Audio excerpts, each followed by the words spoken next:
What up, y'all? It's your boy Dre. And this girl Cash. Back with another video. Yes, we are. Y'all see we got Mr. Ballin. What creatures brutally attack these men in the forest? Once again, forest. We always say about the forest. These forest stories getting crazier and crazier. Going on. You say what? Cryptids or something. We about to find out. Make sure y'all subscribe to the channel if y'all new. Let's get into it. We're going to look at 2 spooky stories about people's run-ins with terrifying creatures. But before we get into those stories, if you're a fan of the strange, dark, and mysterious delivered in story format, then you come to the right place because that's all we do and we upload once a week. So if that's of interest to you, please take the like button out to pet some furry, cute animals at the zoo, but instead of taking them to the zoo, take them to pet a pack of wild, hungry hyenas and stack their pockets full of hot dogs. Also, please subscribe to our channel and turn on all notifications so you don't miss any of our weekly uploads. And also, I am on tour right now, so be sure you follow me on Instagram. My Instagram handle is just Mr. Ballin, where you will see all the behind-the-scenes magic of us being on tour. It's really good. Again, Instagram, Mr. Ballin is my handle. Check it out. Live storytelling. Okay, let's get into today's stories.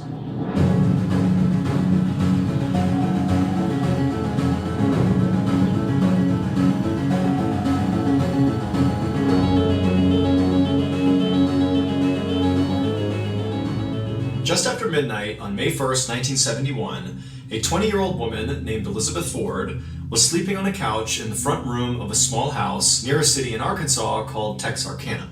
Elizabeth and her husband Bobby were staying at the house with Bobby's brother and his wife, who owned the house. Bobby and his brother were still both awake, and Elizabeth could hear them talking in the kitchen quietly. The house was surrounded by woods and swampland, and Elizabeth had opened up a window above the couch, so a breeze was blowing in. Now, usually, she slept really well with the sound of the woods in the background, but tonight she was tossing and turning. And this was because, as she lay there trying to sleep, she became very aware of a unique sound coming from outside that was not the sound of, the trees blowing in the wind or the insects buzzing.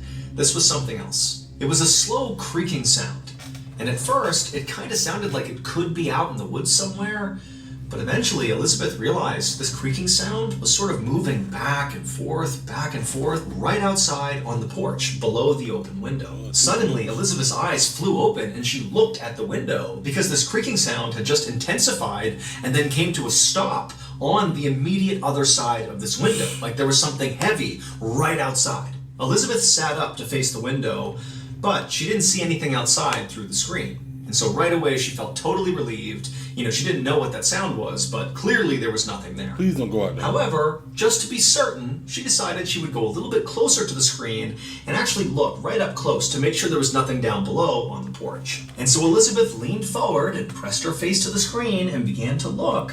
And as she did, this dark figure down below suddenly rose up and completely blocked out the window. And Elizabeth's looking at it, having no idea what it is. And before she could do anything, this huge thing slashed at the screen, and this big reddish furry brown paw with razor-sharp claws cut through the screen and nearly cut Elizabeth's face. Dang. Elizabeth screamed and practically fell over, and this dark creature outside turned and bolted and disappeared. And then a moment later, Elizabeth's husband Bobby and his brother came running into the room, asking what was going on. Elizabeth was so shocked at what she had just experienced that all she could say to her husband was, "It's a bear! It's a bear!"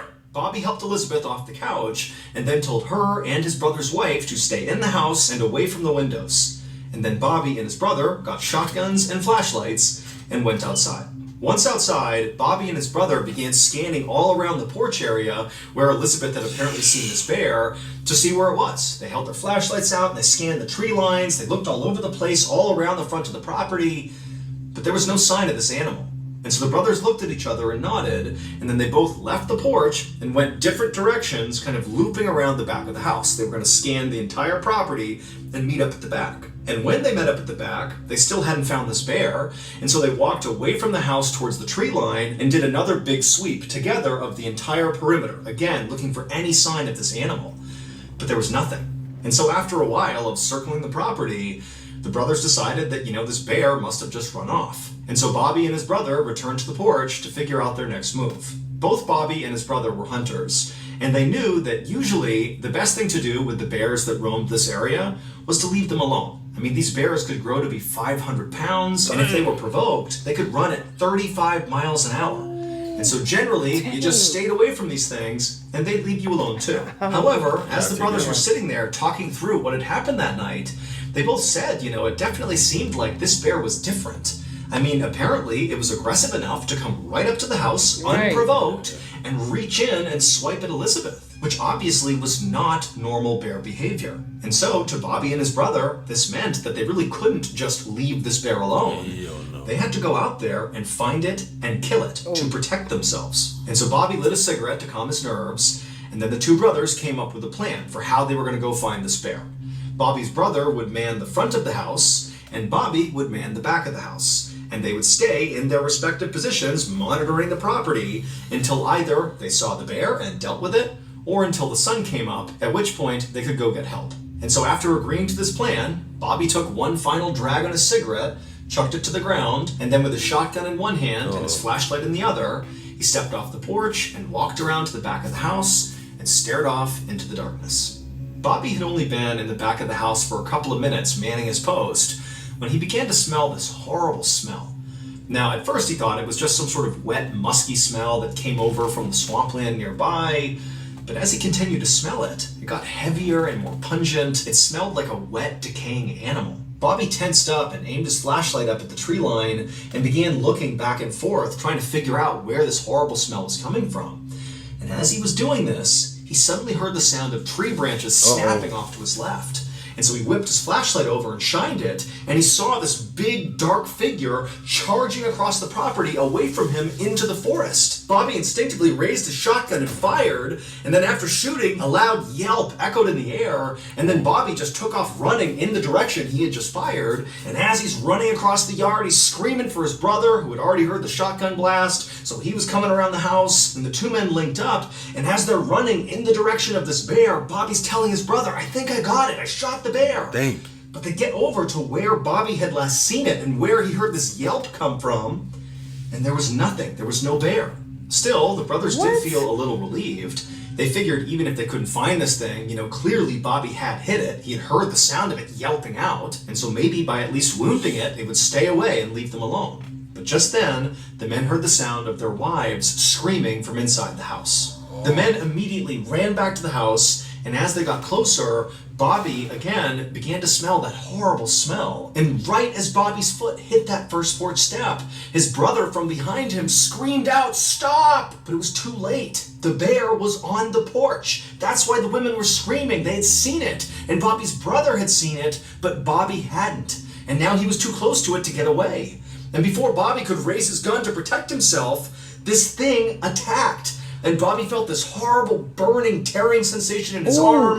He fell to the ground, twisting wildly back and forth, trying to protect himself. He was pinned underneath this enormous bear, level with its chest, with its arms and legs on either side of him. And that horrible smell he was smelling was clearly coming from this animal. That's all he could smell from underneath. But just then, it was like a miracle, because to his side, Bobby could see there was an opening, and so he rolled and somehow got out from underneath this enormous creature. Bobby scrambled up to his feet, and he darted past the bear and rammed into the closed front door of the house. It popped open, he fell inside, and his wife ran forward and shut the door behind him, leaving Bobby's brother outside on the porch alone with the bear. But before any of them could do anything about that, they heard the sound of his brother's shotgun going off. Then there was a long moment of silence. Inside the house, everybody was frozen. A few seconds later, the door slowly opened and Bobby's brother walked inside. Everyone was too shocked to say anything, so for a second they all just stared at each other, and then finally Bobby asked him, "Is the bear dead?" And Bobby's brother, with a trembling voice, said no. And that wasn't a bear. As soon as dawn broke, and it was not dark outside anymore, Bobby's wife drove him to the hospital, where they would treat him for shock and for the wound to his shoulder. They had hoped to find it somewhere on the property, either dead or wounded, based on Bobby's brother's account of having fired at it basically point blank. But the creature was gone. They did find its tracks, though, and this discovery made it clear that Bobby's brother was right, that this wasn't a bear. Because in the dirt surrounding the house were all these bizarre footprints and handprints of a creature that seemed to walk on its hind legs with 3 toes on each and had 3 long sharp claws on its hands. And as unbelievable as this all seemed to the police, this actually tracked with what Bobby's brother said he saw when he was out on the porch. He said he saw a creature with reddish-brown hair all over it that stood over 7 feet tall, and after being shot, it took off running on 2 legs, and it ran fast. But the most terrifying thing about it, at least according to Bobby's brother, was actually its eyes. They were blazing red. And when the news of this attack spread to the nearest town, which was called Fouke, the people there knew exactly what this creature was. For 200 years, people in that part of Arkansas had been talking about this huge creature that was sort of like a Sasquatch that roamed the forest and the swamps. They said it was fast and elusive, and it ate livestock and pets. They called it the Fouke Monster, or sometimes the Boggy Creek Monster. But Bobby Ford and his family's encounter with this creature was unlike any other story that had been told about the Fouke Monster. While some people claimed in the past that this creature had attacked people, nobody had ever heard of it actually coming up to somebody's house trying to break in and terrorize a family. Bobby's ordeal would inspire the 1972 horror movie The Legend of Boggy Creek. Over the years, police officers and some scientists have suggested that maybe what Bobby and his brother encountered that night was actually a feral pig. However, authorities have never actually been able to pinpoint what this thing was. Nobody knows. And to this day, hikers and hunters near the swamps of southwest Arkansas and also across the border into East Texas still report run-ins with the legendary Fouke Monster. Dang.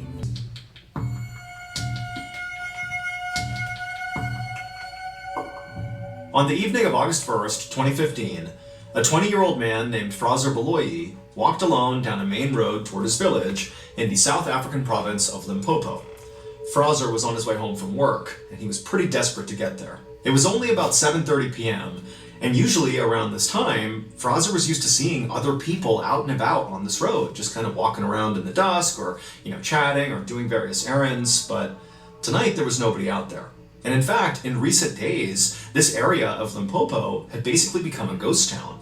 Nobody went out unless they absolutely had to, because over the last 10 days, over 20 people in this area had been brutally mauled.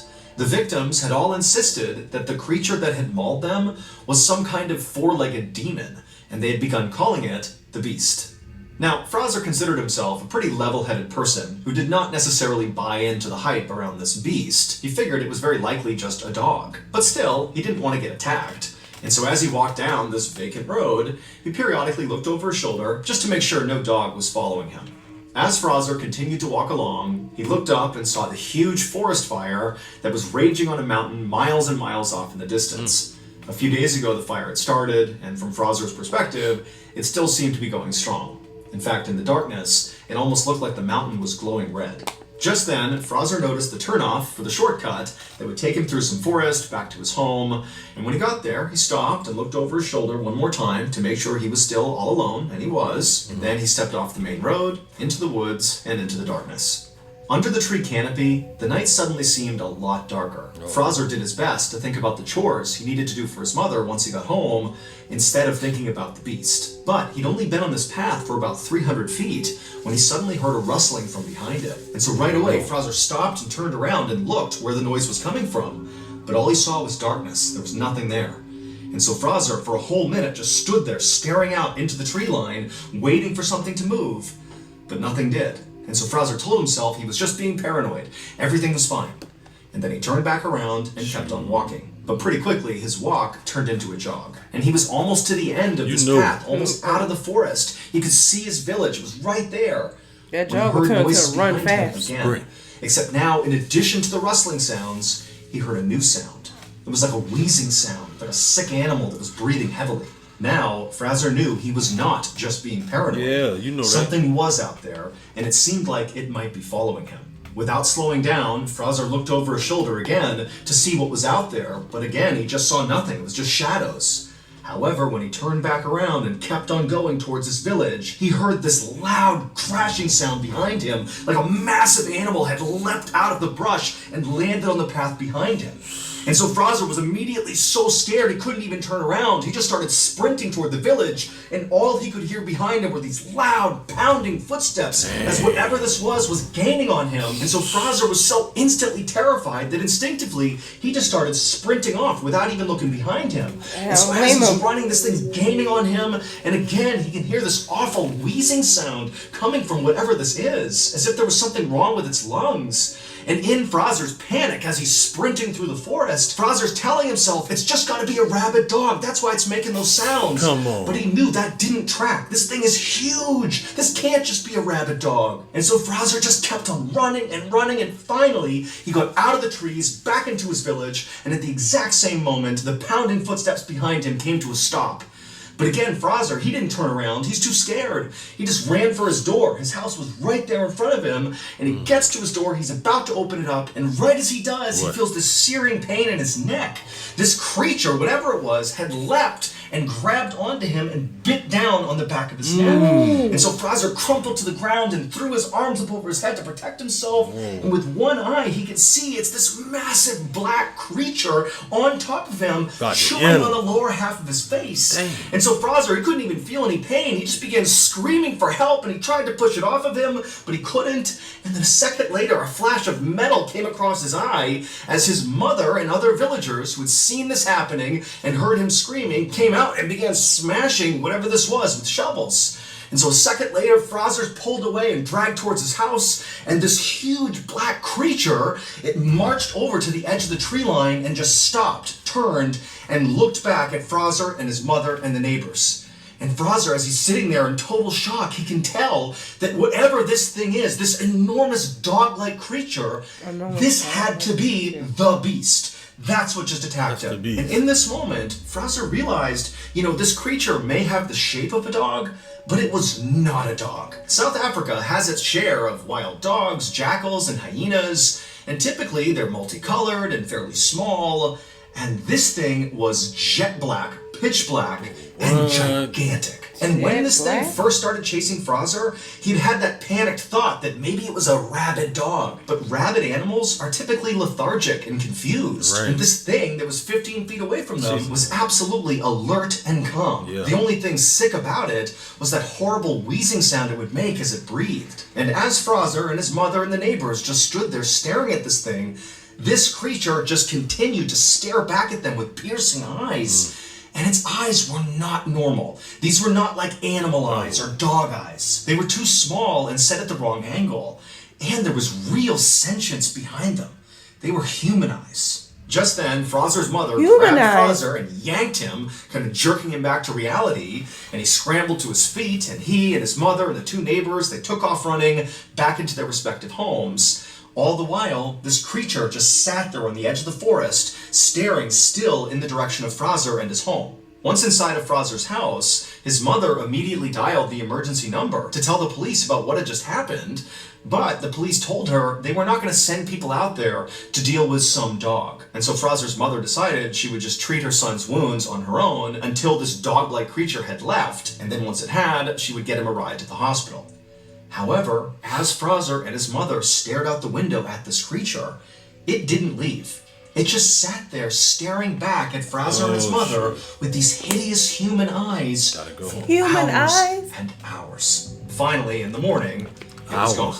The attack on Fraser was the last straw for the people of his village. They believed the creature that had bit his face was the demon beast that had hurt so many other people. And so the elders of Fraser's village came up with a plan of how to deal with this beast. And so a few days after the attack on Fraser, this group of elders went off on a journey up into that mountain that Fraser had seen off in the distance that had that huge forest fire on it. And they were there for 2 whole days before returning to the village and telling everyone that they had successfully performed a ritual that had appeased their ancestors, and so hopefully now the attacks would stop. And sure enough, they did. They did not see the beast again. At least 40 people in Limpopo had encountered the beast at some point, either because they were attacked or they helped fend it off, like the neighbors did with Fraser. But because this beast was never caught, and it did stop attacking the village and just kind of disappeared, nobody ever actually figured out what it was. To this day, people in Fraser's village maintain that this creature was a demon and that it came down from the burning mountain. because every person, including Fraser, who had encountered this beast, noted its wheezing, heavy breathing, as if its lungs had been damaged by smoke. In all, at least 40 people in Limpopo encountered this beast, either because they were attacked or they helped fend it off. But because it was never caught, there is no definitive proof of what it actually was. Something was attacking them. Something. That was crazy. Yeah, something was attacking them. Something, boy. And they said they went out and did a ritual for the ancestors, can I guess make it stop, and it stopped. It stopped. What? I don't know what that was. What was it for real? Human eyes and wheezing like wheezing like something's wrong with the lungs or something in your lungs.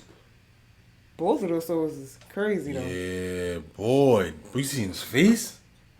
Yeah, I saw his face. Tell you, them crazy things in the forest, y'all. What? Them crazy things in the forest. How y'all feel about that story? Make sure you drop it down below. Make sure you throw a thumbs up on the video as well. Share it with your friends.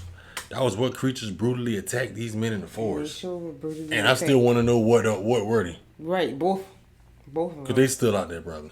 Right. They had babies or something. You think so? I don't know if they had babies and keep it going. You know, somebody will know. Right. We appreciate y'all. We'll catch you on next video, y'all. Catch y'all next one.